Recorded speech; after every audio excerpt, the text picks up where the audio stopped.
Hello there. Welcome to On the Beat, the podcast that uncovers full frontal male nudity in cinema.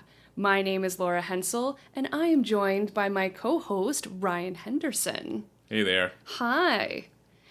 Well, today we will be uncovering the 1994 erotic thriller, Color of Night, starring Bruce Willis and Jane March. Color of Night. Color of Night. Yes, not The Color of Night. It's called Color of Night. Color of Night. Yes. What color is that? What's that? What color is night? Dark. Black. I was going to say red. Blue. Okay. Oh, well, yeah. It would be red. Spoiler alert, but Uh-oh. yes. We will see. Let's do an overview. The director of this film was Richard Rush, and the producer was Andrew Vanya. Now, I don't know, Ryan, a lot of films that Richard Rush has done. I don't know his history at all. I would say there's quite a tragic story behind Richard Rush's career. Color of Night is his last film. Richard Rush, prior to 94, he'd made a film called The Stuntman, and earlier on in his career, he was known for making biker movies, one of which was called Hell's Angels on Wheels. So certainly this guy has been about the beat, so to speak. Oh.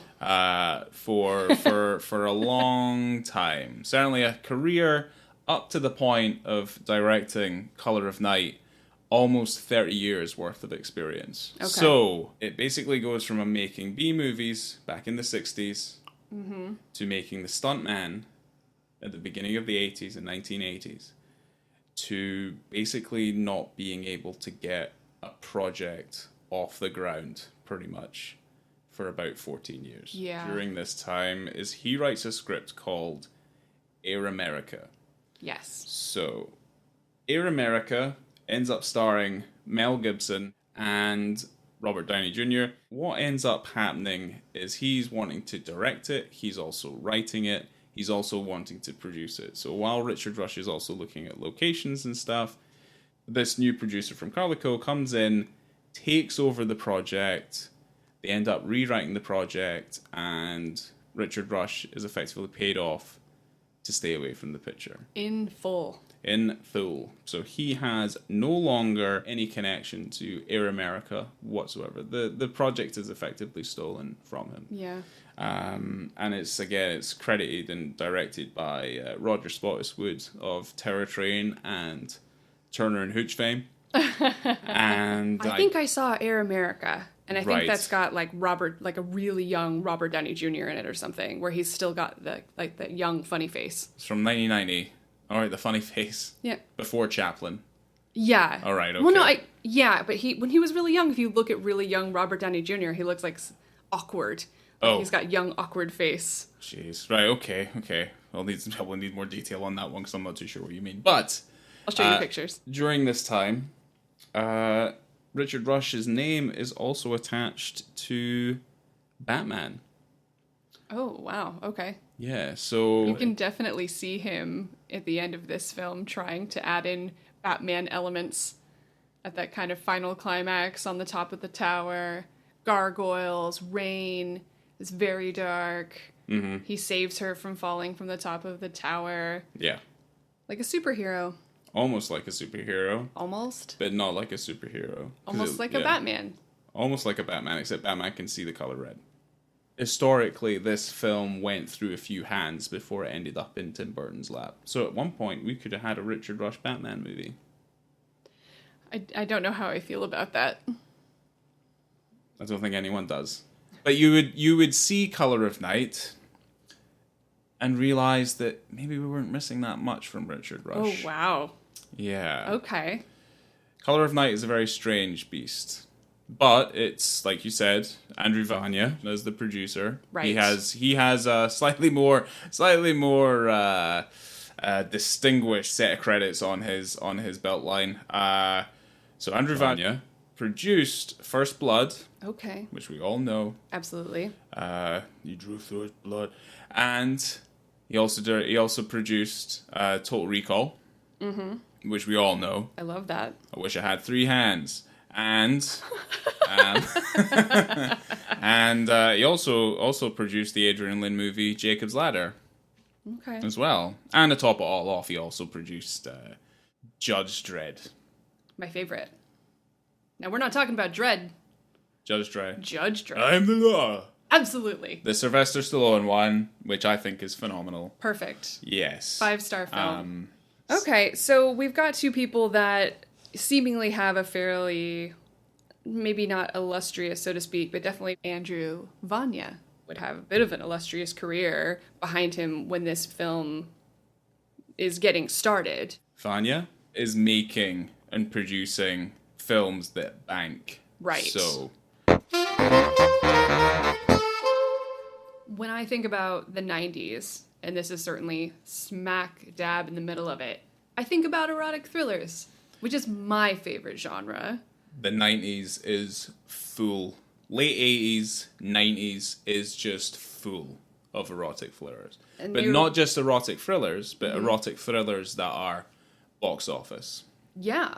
So you would kind of he's expect... working with very big stars, are the stars of the time. Right, much. So you definitely expect box office gold when this comes out. And yeah. Certainly during a time when erotic thrillers are the talk of the town. They're, what everyone wants to come and see. Like, they're huge, huge hits. The 90s is the prime time of the erotic thriller. Right. So you think about films that came out during the 90s of this ilk. You've got your Fatal Attractions, your Basic Instincts, your Bodies of Evidence. You've got a whole shit ton of these more adult-focused, very bankable adult erotic thrillers. So this should be Money in the Bank. It should be. Okay, good. It should be. Why don't you run down what this film is about? I find this film very, very hard to summarize. Everyone does. Yeah, and I've been looking at synopses online, trying to think of a really good way to wrap it up. And also, we watched it. We've watched it many times. Yes. Too many, some would say. So if I were to go from the letterboxed summary of this film, it goes, when New York psychiatrist Bill Kappa visits Los Angeles to take over his murdered colleague's therapy group, he finds himself embroiled in the thick of a mystery when he bumps into Rose and begins a torrid affair. Would you, Ryan, say that that's an accurate summary of this film? Maybe not a summary, but, an overview of what we're getting into. In part, yes. Okay. There are some things in this film that almost at points beg explanation. There are some very giant leaps in logic all the way through the course of this film. I think that's why it's hard to kind of summarize it in a way, because I wouldn't summarize it like that, but I think if I did, it would take hours, which is longer than the film, to kind of try and make an easy through line as to what this is all about. This film had effectively 3 writers. It had the original writer, which was Billy Ray, and then Matthew Chapman was hired on to kind of tidy up the script and help it out a bit. Basically give it a bit more beef. Yeah. Yeah. So when Matthew wrote his script, he kind of thought it was like really quite gritty and really believable, because that's how he says he likes his characters to be written. And when Richard Rush came on board as the director, he kind of took hold of the script and did his own solo rewrite.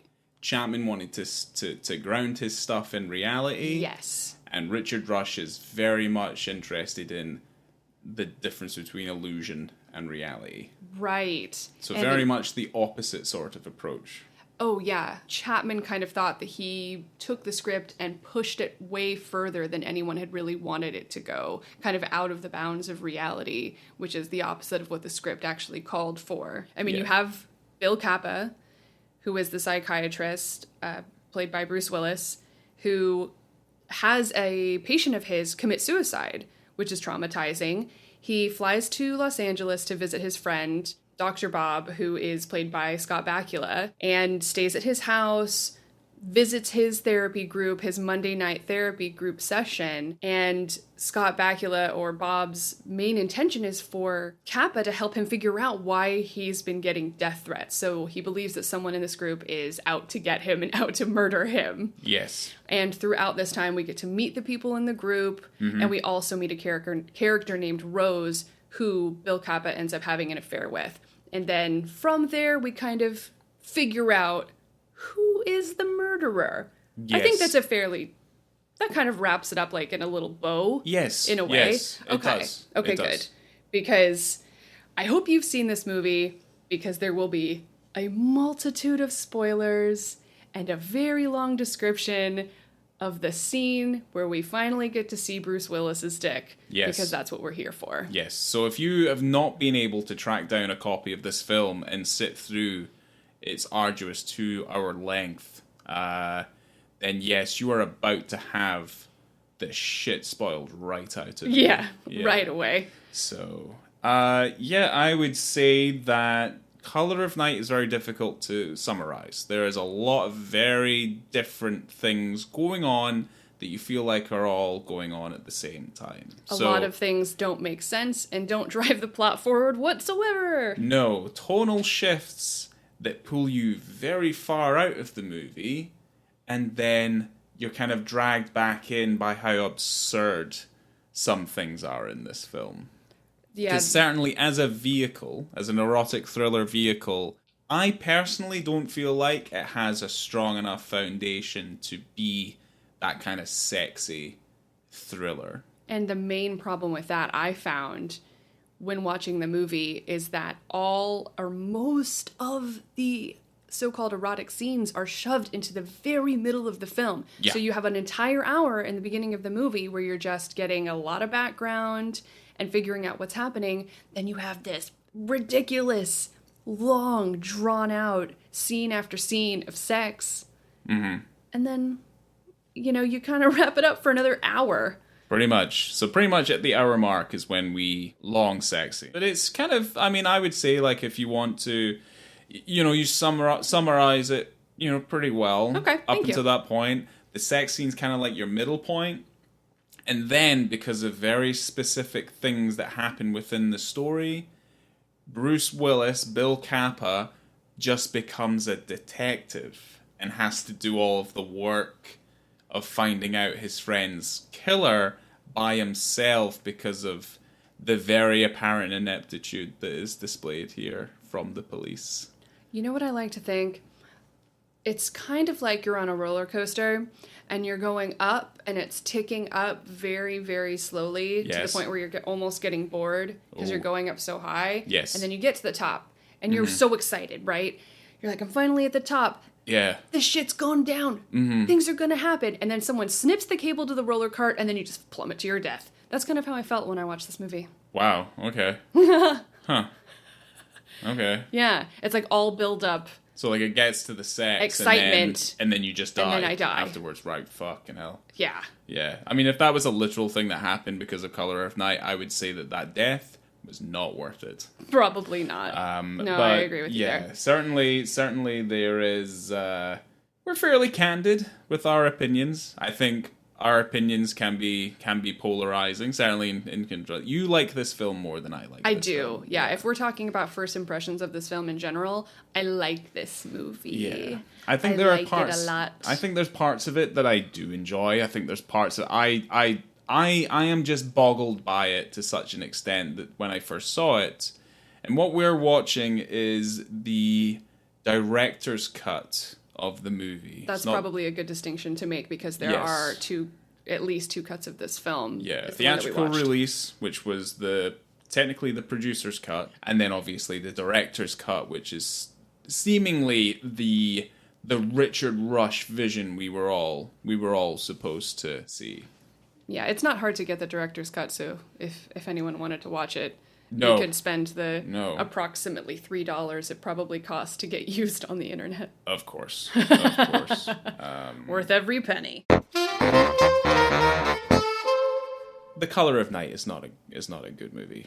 And not a blockbuster hit of 1994. No, not the film that people remember specifically from 1994, that's for sure. No, when you think of 1994, what pops into your head? Pulp Fiction came out in 94. Okay. That's a big one. Yes. But certainly you're looking at the framework of the 90s is the rise of Miramax and the rise of wholly independent filmmakers with their own little visions and stuff like that, and basically being catapulted to Oscar-worthy stardom, pretty much. The Color of Night is not an independent film. No. It is a big budget, fully funded Hollywood production. Absolutely. Put it this way, Bruce Willis is in Pulp Fiction in 94, so by the time Color of Night comes around, he's in a bit of a slump. Let's say he's not securing the same sort of roles he was securing before. This man is in dire need of a Die Hard movie. I'm surprised that Look Who's Talking and Look Who's Talking 2 didn't do it, because those are phenomenal films. He's also not the star of those films either. Because of the baby. He might be the baby, but the movie's called Look Who's Talking. Guess who it is? It's the baby. Yes, but it's also not his face in the movie. Because who I remember more prominently in those movies is John Travolta. He's actually great in that. Yeah. So, Color of Night comes round. He pretty much is working off the back of Chapman's script, and there is no other person who's going to be in that role than Bruce Willis. No, and Chapman had said that it was his script specifically that got Bruce Willis on board. Yeah. So it was Bruce Willis or bust, pretty much. Okay. So let's look at it this way. 94 Pulp Fiction is also released, but he's in a bit of a slump. He's taking these roles, he's taking these risks. So certainly when you look at Color of Night, he is looking at Color of Night to be the vehicle that gets him back on top. And he sure does that. Yeah. Oh dear.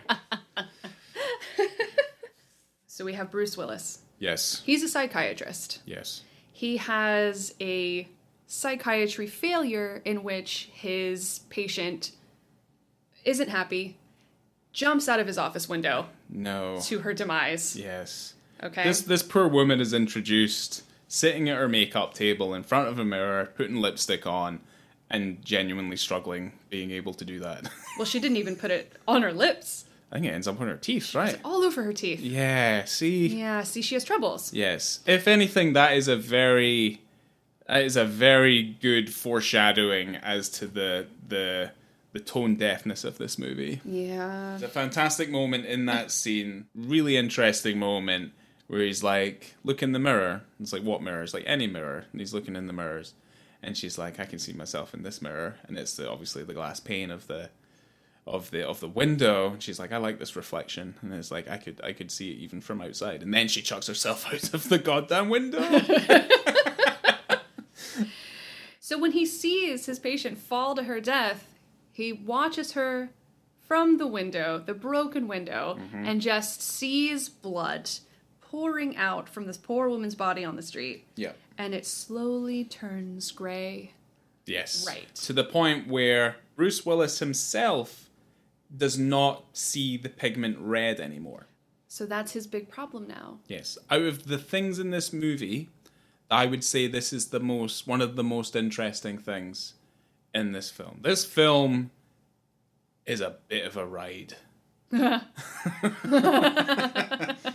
When before she jumps out the window, Yeah. she says to him, "We view our lives looking through a keyhole," which comes back time and time and time again throughout It is the movie. a visual metaphor that is seen no less than probably 400 times, like all the way through the film. Think about this. Uh-huh. Set yourself in a scene. Yes. Your best friend, Uh-huh. brutally murdered. You were staying at his house. Or was... Yeah. Yeah, he And invited me it was over. super nice of him to let you stay in his house. Yes.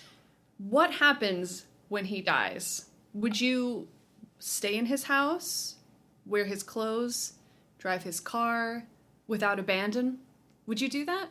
I mean, pretty much 100%, I would probably stay in his house and wear his clothes and drive his car without abandon. Would you have sex with his girlfriend?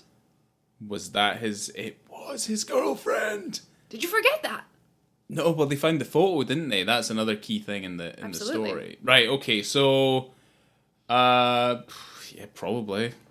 Oh, okay. You just assume his life. Would you take his job? Would you take over his job and the Monday Night Group? I mean, probably, because, like, I mean, I am also a psychiatrist. Would you never talk about going back to New York or back to your old apartment? Would you never bring it up again? I think as far as I'm aware, that doesn't even exist anymore. I have started my new life. To deal with the trauma of seeing one of my patients fall out of a window and basically turn into a fucking red pancake on the tarmac, I'd be like... Grey pancake. I'm ready to assume... Grey pancake.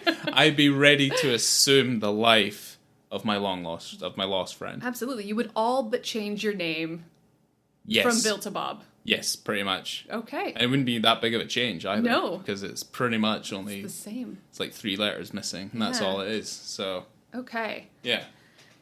Well, that's what happens.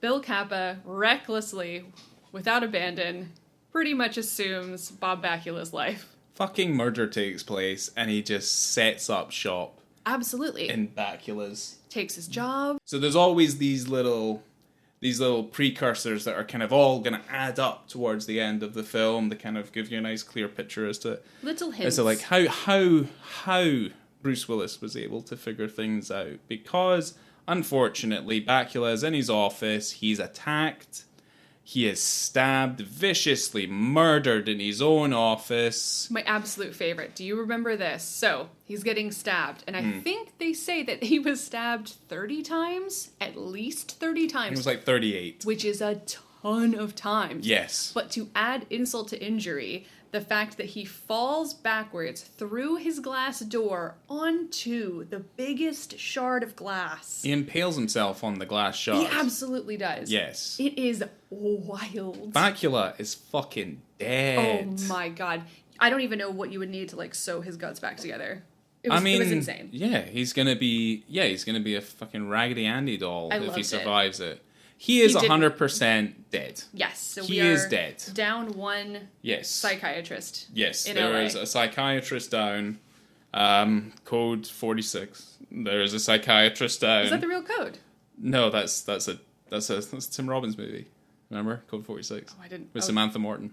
Oh. Yeah, it's a joke. I want to quickly just get back into where we were. Okay. Yeah. Do you remember when Rose fender bends him? Mm-hmm. Do you remember that part? I do. You know what I really liked is that she does it in full view of a children's school bus.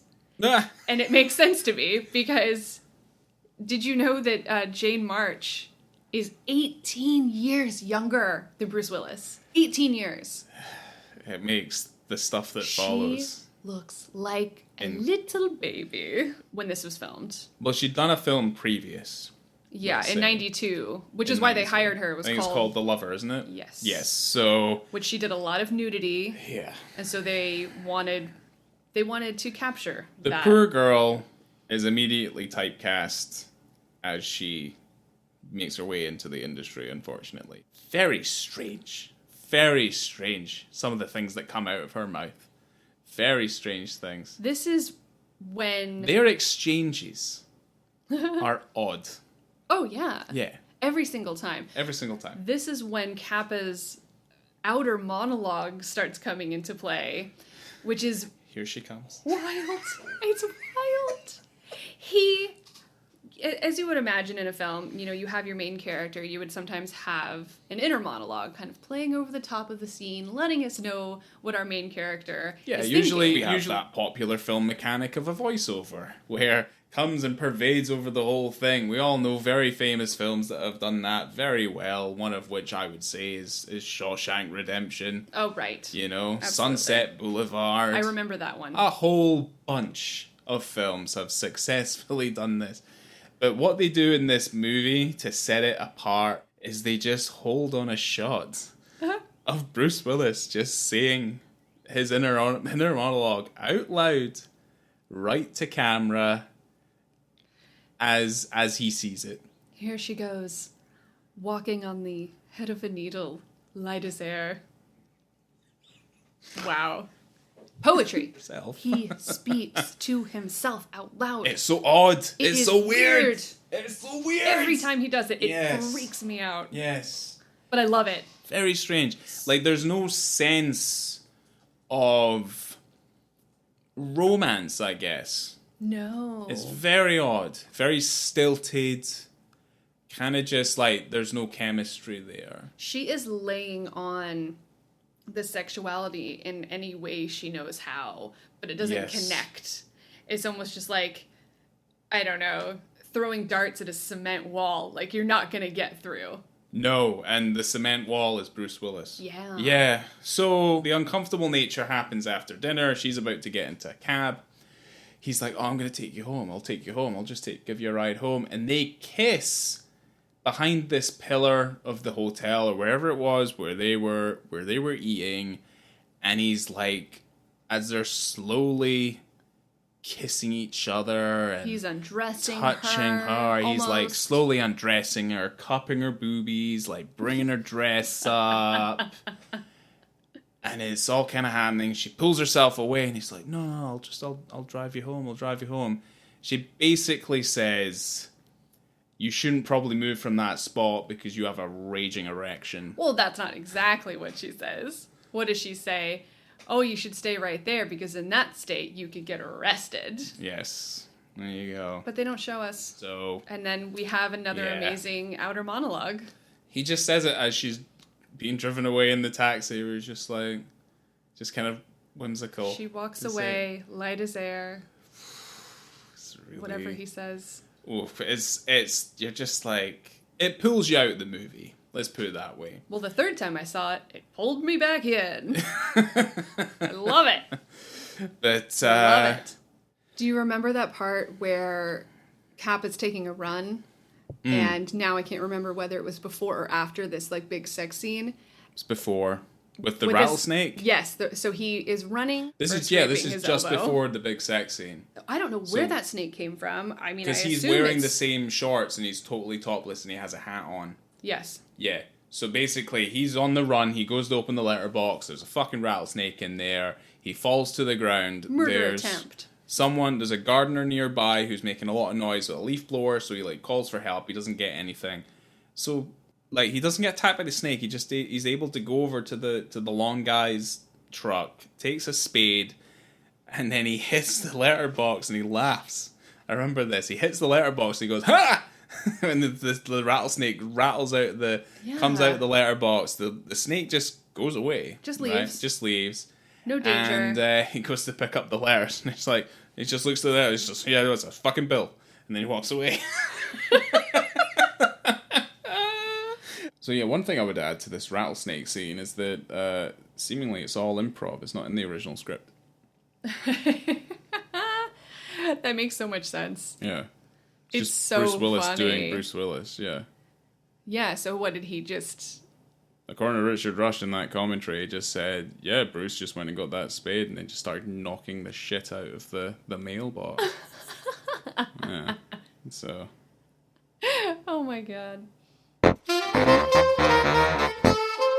To be fair, there's really only one sex scene in this entire film. Now, when we're talking about an erotic thriller, you kind of expect scattered sex scenes throughout the movie to kind of... There technically is.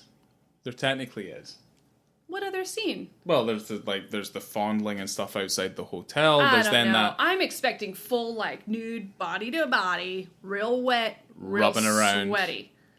Yeah, I guess so. Like, if we're gonna make a comparison, I don't know, like a Fatal Attraction or something. Like Body of Evidence. All right, yeah, it Body is of Evidence. non-stop. Yeah, I guess. A sexual fiesta. There's some titillating stuff in Color of Night. I think they, I hate to use this expression, but I think they blew their load kind of right in the middle of the movie because it's long. This scene is, I don't want to say 10 minutes, but like, it's a very long scene. Yeah. Of just like intercourse, tiny break, more intercourse. And it doesn't really come back to that kind of level of sexuality throughout the rest of the movie. Maybe like a tiny little bit later on, but it's odd for this type of film. I would have expected more. Yeah. Well, that's what it's meant to be. Yeah, but at the same time, as it goes on, because it is too long, it just gets uncomfortable. Oh, yeah. It is a very uncomfortable thing to continue to watch. You know, it's like you're sitting down with your friends, watching a movie, eating nachos, and you just have to keep eating nachos to try and take away from the awkwardness and the sweat. Because when we watched it, it was you and me and two other people. Yeah. And it's kind of like, it's like watching that stuff with your mum accidentally. Oh my God. You know what I mean? You're just watching, like, fuck, can't believe I'm watching this with her in the room. Yeah. And it's rough. It's a bit uncomfortable. It's like the first time I ever saw Unfaithful. You watched that with your mom? My mum was in the room, and she was like, yeah, you probably should leave the room. And I'm like, I don't know, I sleep here. It's like, you know. Yeah, the first movie I saw that was a little bit uncomfortable and my mom was in the room was Eyes Wide Shut. Oofed. And that, I mean, talk about sex sprinkles. Yeah, I mean, there's some stuff going on there. It's like, do I leave now? Oh, it's over. Oh, do I leave now? Yeah, oh, no, we just gotta tuck in. Don't make eye contact. So we start talking about this sex scene. Sex scene. Finally! Yes, it is. It's a very, very weird sex scene. Yeah. Uncomfortable. Yes. Awkward. There's part of me that is not surprised that no one ever thought about doing a documentary version explaining all the cuts and the different things, explaining this sex scene like they did for Hitchcock's Psycho, when the shower scene when they were yeah. You know what I wish that they had? I know they have done a film about that, but obviously that's by the by. It was a joke. A shot-by-shot breakdown of the pool sex scene in Showgirls. Yeah. You remember that? Yeah, it's if we're gonna compare sex scenes, the Showgirls sex scene is worse. Absolutely. Yeah, because you're just like, what the fuck is this? Oh, it's like she's having a seizure. Yeah, it's on Kyle like MacLachlan. Yeah, it's like, Kyle, call a fucking ambulance. Oh my she's gosh. Like, she's gonna fucking break it off. She's gonna break it off. She's gonna drown. She's gonna drown you. Everyone's gonna die. Yeah. The world is ending. Luckily, we don't have that much danger in this one. No. Kappa has a guest ringing at the bell, and it is Rose. Yes, she's Rose back. comes back. This is after the date they had, and she's walking down the steps, and he does that weird thing where he's just like narrating what he sees as it happens, and you're just like, oh. Probably commenting on her being light as air, as Yeah. he typically does. And Like, do you remember what color dress she was wearing? Red. Oh, he can't see. He calls it dress of indeterminate color. Oh my god. Right, okay. Well, it's a red dress in the movie. Absolutely. He just obviously can't see it. But there's plenty of moments in their interactions where she's like putting lipstick on or something like that, and Bruce Willis can't tell what the color is. See, my problem with this color thing, right, is that he can't see red. He's not colorblind. No. Right? So he can see green. He can see blue. No. Like Bill Kappa being able to not see the red pigment is that there is a lot of red, that pigment in everyday life, just generally. Yes. So for him to not see certain very strong pigments of red, you would effectively associate whatever color that becomes to being like, well, that must have a little bit of red in it. Absolutely. Yes. And that's my problem throughout the movie, is how he can't see red, but then you would know what red is. Of course, because you would normalize to what would be the new red. Yeah. Yeah. He's wearing socks earlier in the movie. One of them is green and one of them is red. Yeah. So wouldn't you notice the difference? You'd see, oh, this one's green and this one's freaking gray. Yeah. But that doesn't happen. Generally. Well, maybe when it leads to some moments in some scenes where you're like, huh, is that paint or is it blood? Okay, Rose shows up. She shows up. Red dress. Red dress. Okay. He is saying Fucking sweet Bill, nothings in her ear. Eating her hair. He is fucking all in his eats- mouth. Eats his hair.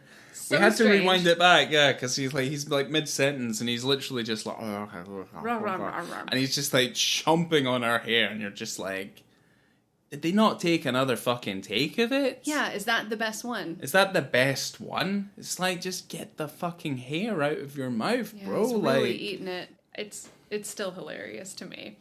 yes, So at least yes. You have this beautiful shot, right? Once again, we're like through the keyhole. Everything's through a keyhole. Everything is through a shape, technically. Okay? So you've got that ridiculous modern house that Bob lives in. Yes. I'm sorry, Bill lives in it now. Bill lives in it. It's That's his Bill's house. You're at a fairly decent close-up of these two.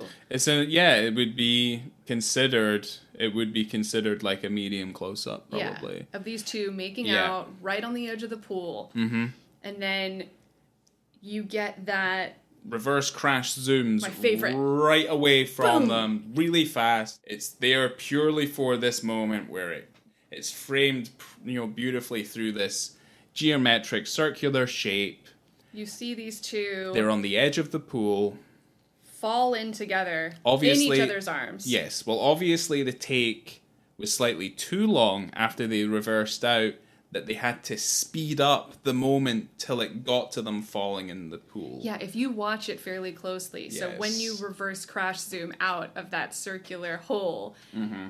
and you look at the water on the pool, it is just rippling like crazy. There's and I didn't fountains. notice There's it. fountains. Her dress ripple, like everything moves very quickly for a little bit. The camera shake's obviously still there as well. They fall into the pool, and then begins this kind of topsy-turvy underwater stuff with stuff that's slightly above the water. Oh yeah, you're going up and down. I mean, her Yeah. dress comes off instantly. Yeah, it's like She's she not wasn't even wearing anything. it. Oh, She's no. not Oh, wearing yeah. anything That under thing the dress. floats off Yes. with ease. No. And it's kind of Bill Kappa's clothes stay on a little bit longer to the point where there's some uncomfortable underwater filming. Like, you see the crack of his ass and all this sort of stuff. yeah, well, he's like, trying you to get can, his shorts off, and he's you trying can to see, do it. yeah, you can see their tan lines and all this sort of stuff. It's Oh, very. if they had I wish they would have put Bruce Willis in some sort of tanning salon, like at least a week before filming. Yeah. Because his cheeks are so white. Yes. It Milky white. It is. Oh my god. Milky white. It is Yes. pure as the driven snow. Uncomfortable little moment where I don't even know if it cuts away, and it's like they're struggling to get his shorts off. Do you know what never comes off? What's that? His His shoes. Shoes. His shoes never come They off. never come off. Yeah, lucky he wasn't wearing cowboy boots. He could have done himself a Jeff Buckley. Yeah, whatever. So we're in the water. Clothes are being removed. Some people are able to remove their clothes better. I'm assuming it's because she's younger and he's older and he's struggling. They get each other's clothes off. Right. So His they're- shorts come down, Finally. and then when due to the buoyancy of his dick, we see it. Yeah. Yeah. You don't even see the full thing. They're floating around. Yeah. And then he's taking off his shorts. Mm-hmm. Penis head pops up. Yep. Boom. Pretty much.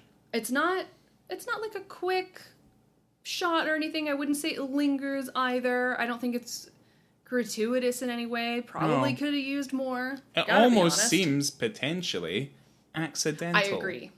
I think it's important that it's in there.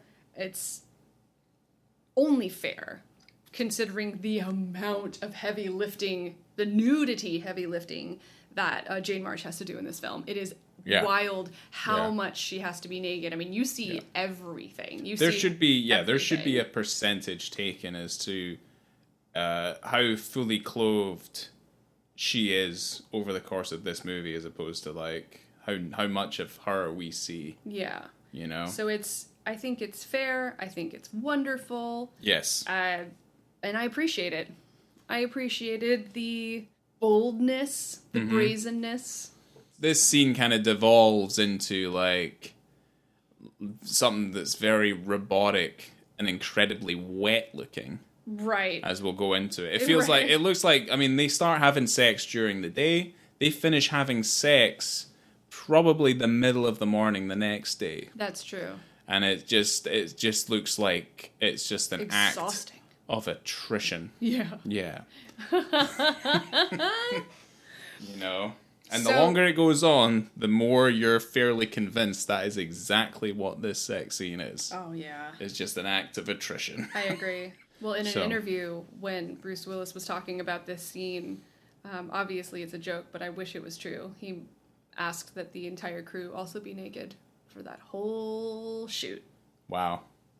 Not the entirety of the film. They shoot the scene, though. Yeah. Yeah.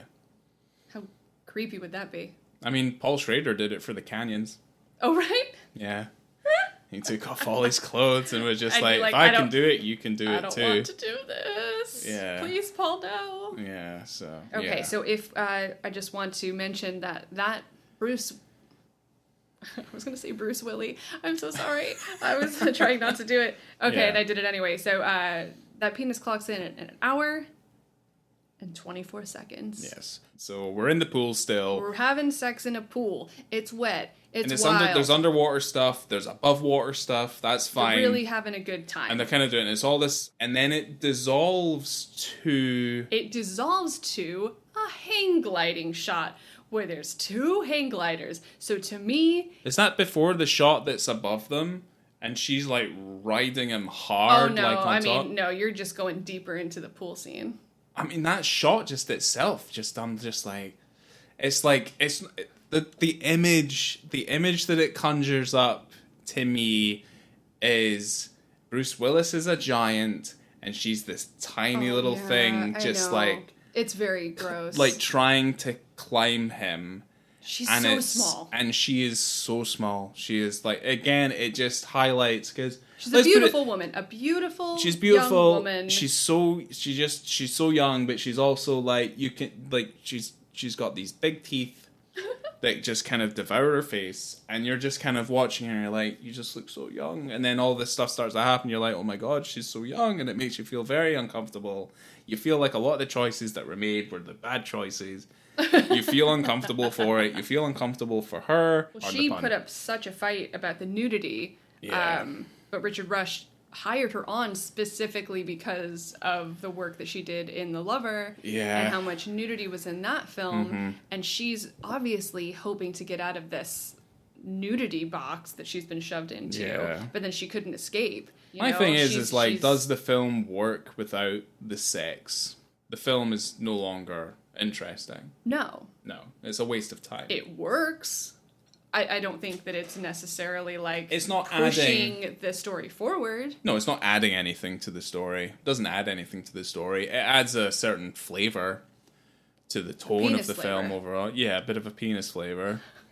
It adds a flavor to the film. So you see the hang gliders, right? Yeah. I like to think they took a little break. They just took a little break to go hang gliding, and then, boom, they're back at it, and they're soaking wet. Yeah. They are soaking wet in the bed. So it goes from the hang hang glider. They were glider. literally hosed down by the crew. Does it not go from the hang glider to the square ornament thing, though? Oh, if you're being really specific about it, you probably know better than me because I forgot. Well, the thing is, I think it has to go from the hang glider thing to this. Okay, right. Yeah. So it's like it's one of these things. So basically, desktop ornament. It's a desktop ornament. It's a rectangular glass ornament made of smaller squares Like put little together. prisms. Basically, yeah. So if you look through it, you see what you would see if you look through a kaleidoscope. Basically, There's like 15 of you. Out of all of the props in this film, that desktop ornament, prism, glass, square thing was my favorite. yes. I searched high and low for that on the internet because I want one. Mm-hmm. And I loved how you said it was so useless. And it is, but it's amazing. It's completely useless. It's so goofy. I think the same prop is used in Bound. Lily and Lana Wachowski, neo-noir movie You as mentioned well. that. Yeah. Yeah. Right. I was on Twitter, and I follow One Perfect Shot on Twitter, and they had a screenshot from Bound of the very same ornament, and they're shooting through the ornament, and you can see something happening in the background. I'm always happy to see that weird prism ornament Yeah. in a film.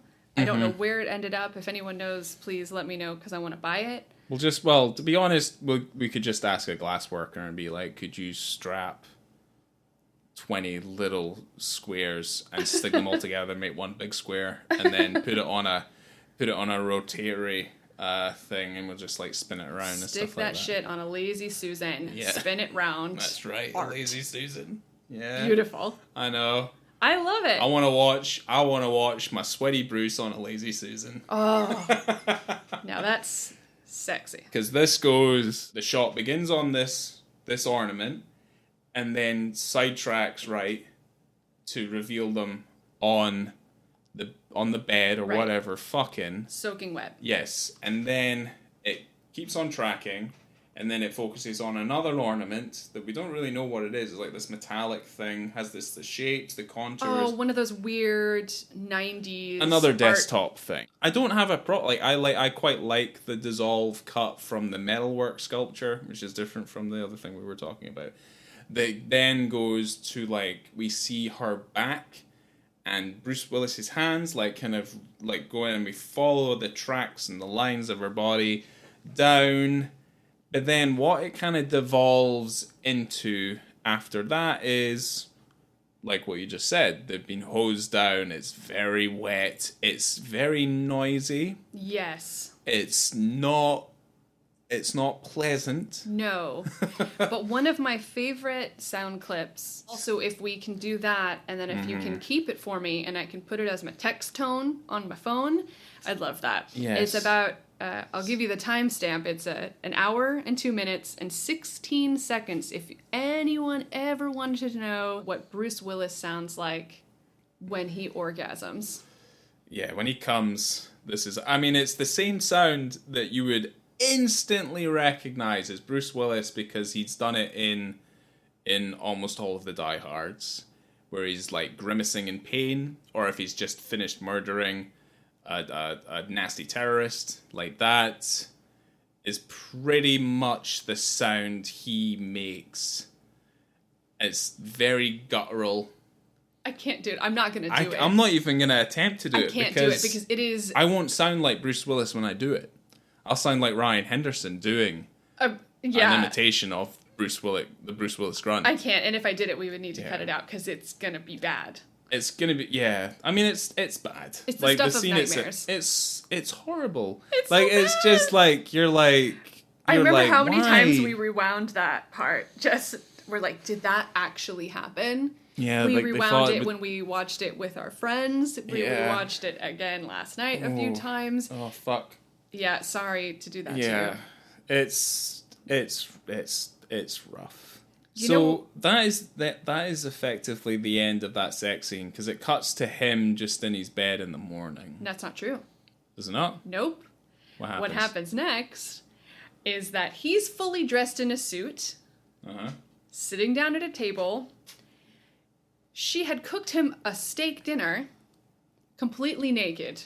Oh, right, yeah. This is when the film starts to really play its hand, its card, like a little bit harder. It's like a sex pause, but he got completely dressed in a suit. It's like we're missing something. Like, did a day pass, and did you stay home making steaks? Forgot about this, It is so odd. He's sitting there, she made a steak dinner. That's why you're thinking, oh yeah, this is why it doesn't have a lot of sex. It's because they put all the sex scenes together for 10 minutes. All of them pushed together. Yeah. So then she sits down, and he says something like, oh, why don't you move your plate a little over to the left so you can see your boobs? Yeah. And she asks him if he's hungry, and he says no, and then they have sex again. Shower sex this time. Right. Remember? Yeah, this is the shower sex thing. Very long shower sex scene. Yeah. Where you get another glimpse at that snowy white tuchus. Ass, yeah. Yeah. Yeah, Okay. it is... and then he's in the bed. Because that shower scene's only one shot. It's just a shot that just slowly pulls out, And then... But he doesn't. Well, you would hope so. You would hope so by that. I mean, we're pretty much finished with it, but I did want to mention this part that back in 2000, the year 2000, Maxim magazine said that scene that we've just described, that sex scene in Color of Night, was voted the best sex scene ever filmed. It boggles the mind. Richard Rush was so excited about this accolade, this award, more than anything else.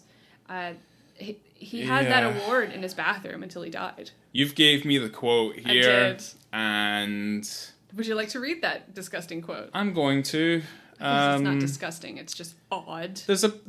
I mean, as someone who grew up during the time of lads mags and stuff like that, and certainly Maxim, I'm very happy they're not around anymore, because they're just fucking... It's just like grunty men just fawning over pictures of scantily clad women. Anyway, back to this horrible quote. So Stephen Russell from Maxim said, "It's just absolutely a fornicatathon. A woman he doesn't know topples into his pool, and then they have sex in the bed. Then they take a break, and she cooks him a steak. In the nude. Wow. Putting the woman in her place, put her back in the kitchen, make the man a steak, and then she's just ready to fuck him at his leisure." I mean, she did say right after, she goes, "I'm ready." Yeah. She needed a little break to cook that steak. Back at it again. It is fucked up. Like, it lacks subtlety. It is a hefty male gaze, if I may say. Oh, yeah. Hefty. Yeah. The reason that we have different versions of this film is mainly because Andy Vanya was unhappy with the first cut of the film in late 1993. Mm-hmm. He thought it was too arty and it was too long. Yeah. And also he had written in the contract that he had the right to make his own cut of the film. Yeah. And so I guess Vanya and Rush agreed to kind of do like a screen contest of the different cuts of the film. Pretty much each person would screen their own versions to test audiences to figure out which ones played better. So certainly the nemesis in this story, and seems to be the nemesis of Richard Rush's career, is Andrew Vanya. Yeah. Yeah. Yeah, so far. Which is a shame, yeah.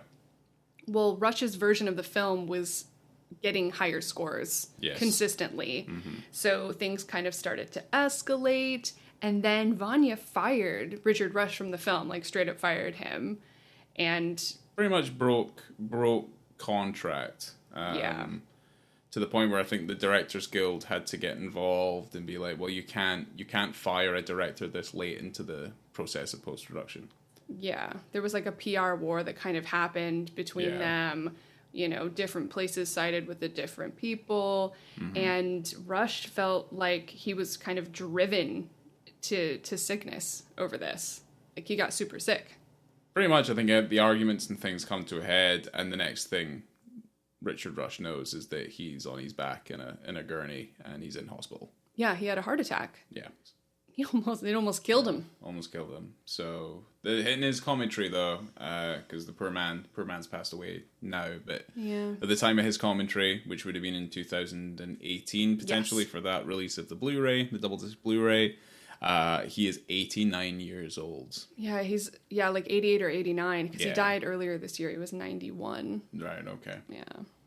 So Richard Rush is doing his own solo rewrite, and Chapman kind of thought that he took the script and pushed it way further than anyone had really wanted it to go, kind of out of the bounds of reality, which is the opposite of what the script actually called for. Mm-hmm. And when he actually got to look at the original first cut of the film, he was super offended and very angry because he wasn't really on set. Writers don't tend to be. Right. So when he saw that cut, he was genuinely mad. He was genuinely mad. And I heard him tell a story that he was kind of walking by this bookshop and saw a book of what was like penises of the animal kingdom. And they called Richard Rush Dick. So, and not to be offensive, but he was just like Dick Rush, because that's his name. And he took this book of animal penises, went to the back page, and wrote in the back, "But you're the biggest dick of all."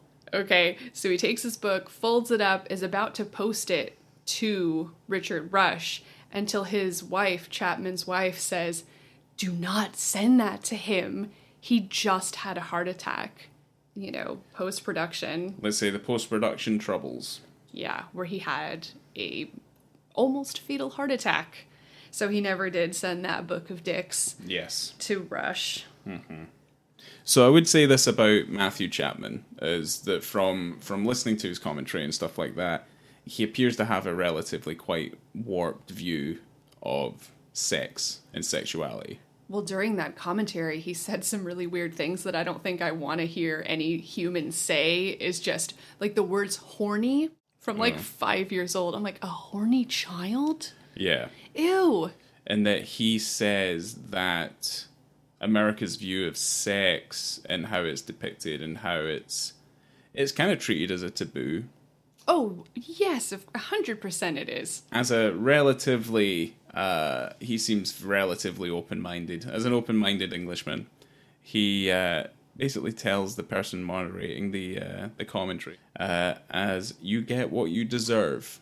Yeah, he blamed it on our history of Puritanism, or our origins of this in this country of Puritanism, which I don't know. I know that you're right. It's, you know, we do have a bit of a taboo on sex and cinema, which is kind of why we're doing this and having these conversations. I think it's like sex and sex conversations within mainstream media. I feel like if at any point something is to come up in a mainstream voice, it tends to be analyzed and broken down to such an extent that it stops to, you know, it loses all meaning effectively. So I do understand where he's coming from. I do feel like that certainly when he says things like, "I was a horny 5-year-old," you kind of just go, you kind of think, yeah, maybe your argument shouldn't be in the giant bucket. When I was doing research for this film, there was a quote that kept popping up, and it even was popping up in Letterboxd reviews for this film. And the quote was, "Director Richard Rush filmed the pool scene sequence, which featured full frontal male nudity, with a stand-in, as Bruce Willis's private area was deemed too small." So after I read that, I kind of went on a bit of a crusade to try to figure out if this is true or not, because I had never heard that there was a stand-in or a stunt cock or a prosthetic at all. Yeah. And to be fair, there are not a lot of interviews and stuff that I could really go back on to see who said that. Every time I saw it written online, it was copied and pasted from somewhere else. And what I found out is that it came from an IMDb trivia kind of blurb that has been removed. And from what I understand about IMDb trivia, it's user-generated. It's all user-generated. It's worse than Wikipedia when it comes to information. So that's written in there. People are taking it as gospel. But we found out, finally, and have the legitimate proof that is Bruce Willis's Willie from director Richard Rush in the commentary. So, you know, rest easy tonight, folks, because that is Bruce Willis's real dick. Okay? Don't let anyone tell you differently. I am on a crusade and yelling at everyone on the internet like a madman, trying to let everyone know that this is false.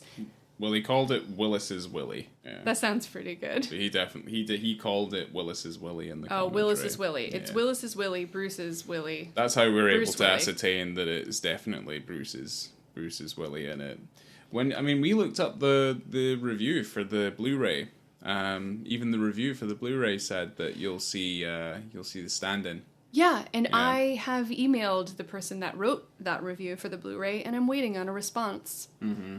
Because once again, it's just this transference of false information. Yeah. And I think it's unfair because I think it's quite a brave thing to do. And he did it, and I think he needs credit for it.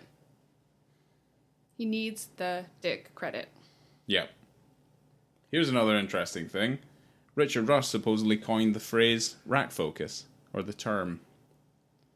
Yeah, I don't know what that means. Basically means focusing from one point to another. Oh. He coined the phrase, supposedly. Okay. So, yeah.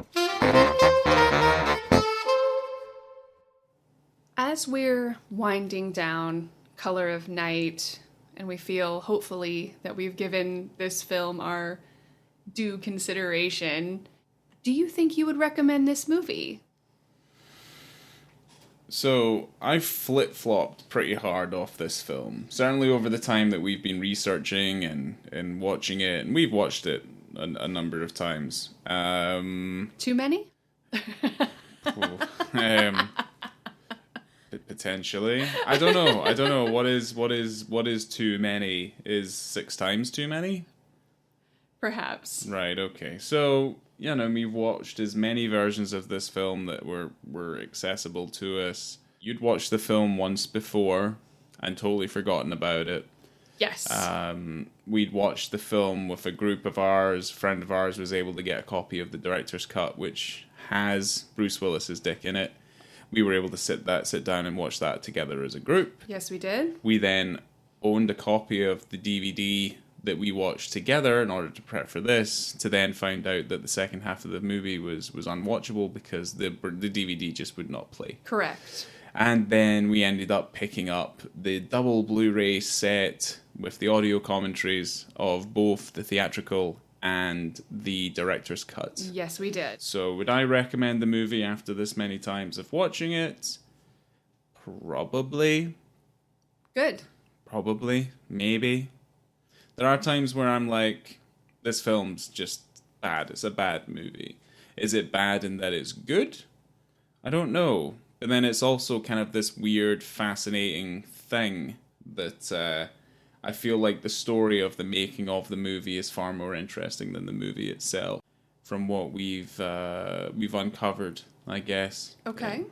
Okay. So from what has probably become the most comprehensive covering of Color of Night, would I recommend the movie in a simple yes or no answer? Yes. Okay.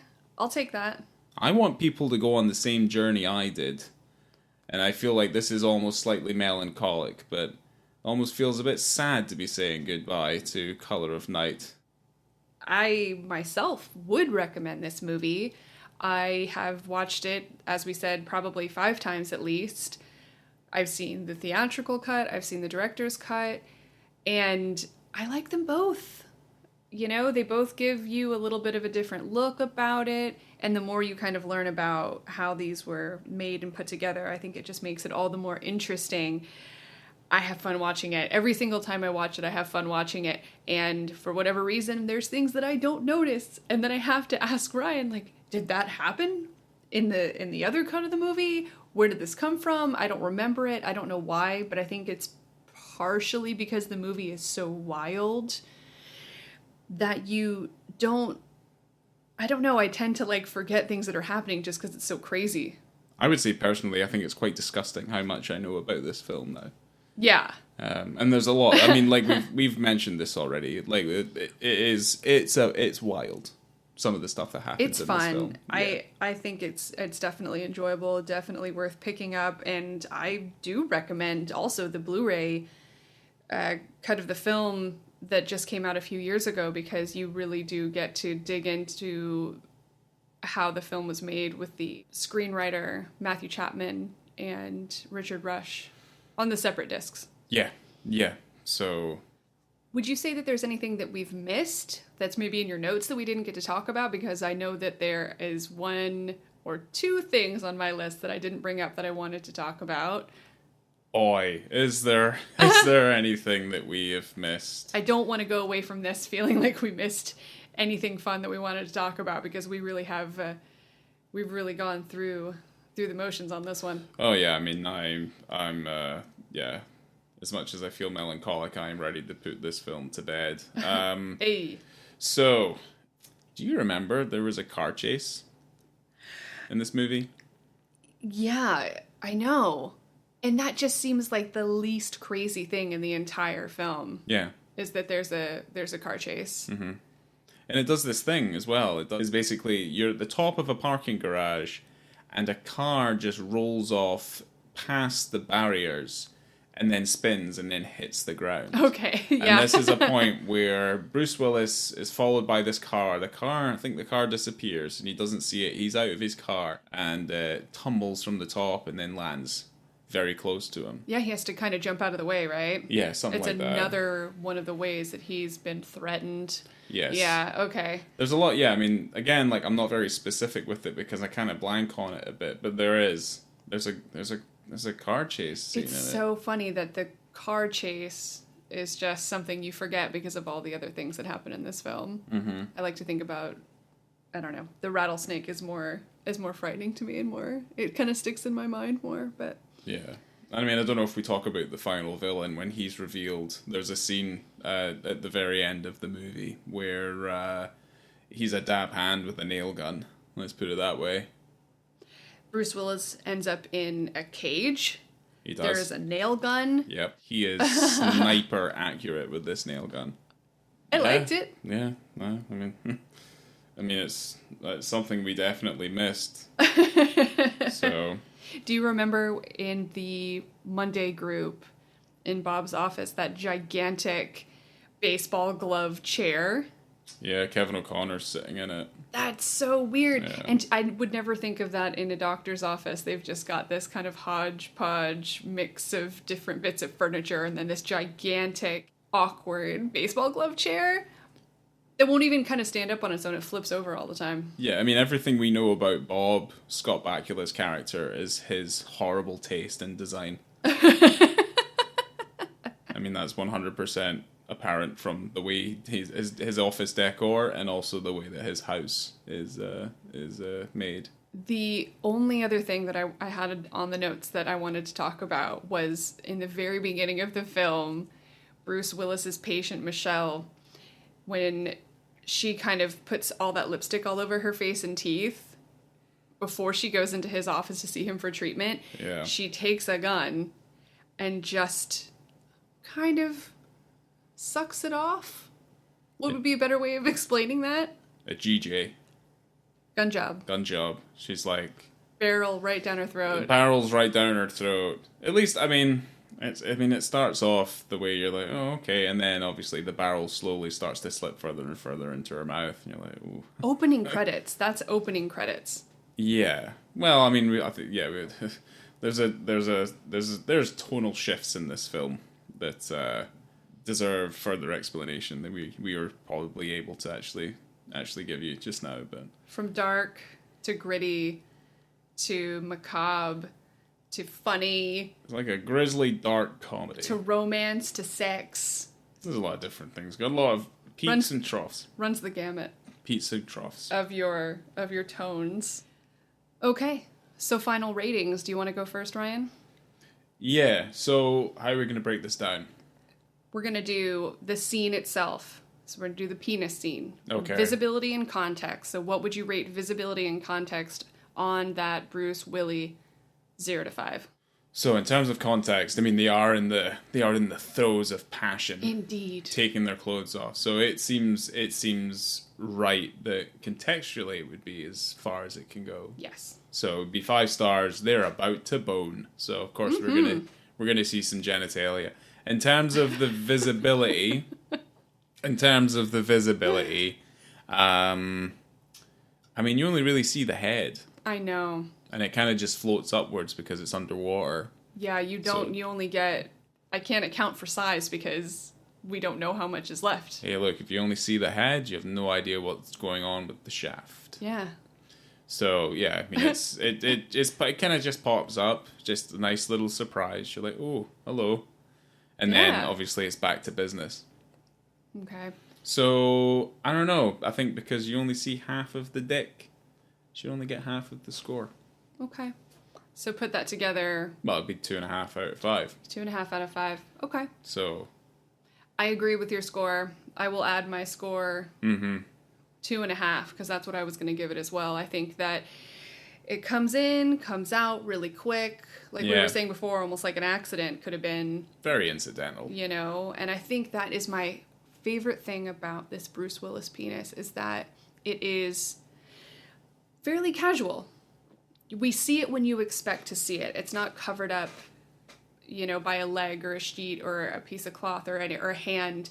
It's there because it's meant to be there, because it would be there if this was happening in real life, which is my favorite kind of nudity. Yes. You know, we live with it in our day-to-day lives. I mean, it's you know, we're human beings. You would expect to see it. So that's where I love to see these penises come into view. Yeah, as outlandish as the story gets, at least, you know, they keep the anatomy in all the right places. Exactly where it's meant to be. Yes. So, what are you going to give this film out of 5? So I think when I initially watched it, I think I gave it either a 3 or a 3.5 out of 5. Right.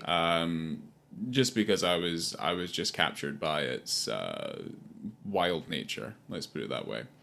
And it certainly kind of it takes you on a bit of a journey, even if that journey is a little nonsensical. So I would probably stick with either my 3.5, but probably more than likely I'd probably drop it down a little bit to a 3. I think I've flip-flopped. I've been like, I don't think it's a good movie. Right. But I remember watching it for the first time all the way through, and it is entertaining. It's especially fun to watch with people. I noticed that when we watch it with a group of people, it turns into... So I say we're watching it with a group of people. Maybe there's that audience participation. I feel like kind of elevates some of its quirks and idiosyncrasies. Exactly, because there's things that people might laugh at that you wouldn't notice that were funny before, and it all kind of comes together. That audience participation, I think, is quite fun with this film. Yeah, I think watching a film with friends in general is always more fun. Friends are fun. Friends can be fun. I think when I first rated this movie on Letterboxd, I probably gave it a 4, just because, like, usually when I watch something and I'm excited about it, I'll rate it super high, and also it's a dick film, so I'm gonna give it extra stars, you know, there being a penis in it. The more that I've watched this movie, I've kind of tapered it back a bit. I'm on the same page. I'm on a 3, but honestly, first reactions, definitely a 4. I think it's very, very fun to watch. I think it's got some really weird elements in it. It's got nudity, and erotic thrillers are my favorite. Yeah. And certainly I don't want to take the film at face value, because I still believe that the story of the making of this film is very interesting. The film's journey is very interesting. It's too bad that it kind of got pushed under the rug a bit, because we could have gotten a really interesting documentary on it, but instead we just have to put the puzzle together ourselves. If there's anything that we missed or anything that you wanted to comment on, or if you have suggestions, maybe a penis that you want to hear us talk about or a film that's interesting to you, make sure to find us at Instagram and on Twitter at OnTheBeat. And you can also go to our website. You can check out our database, and you can also find news and information about upcoming episodes and find previous episodes at onthebeat.com. Thank you all for being here. This has been On the Beat. I have been Laura. And I've been Ryan. Hope to see you next time. We shall. Bye.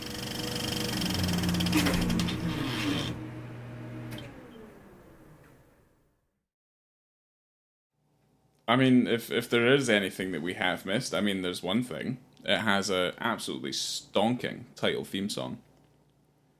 I love titular theme songs.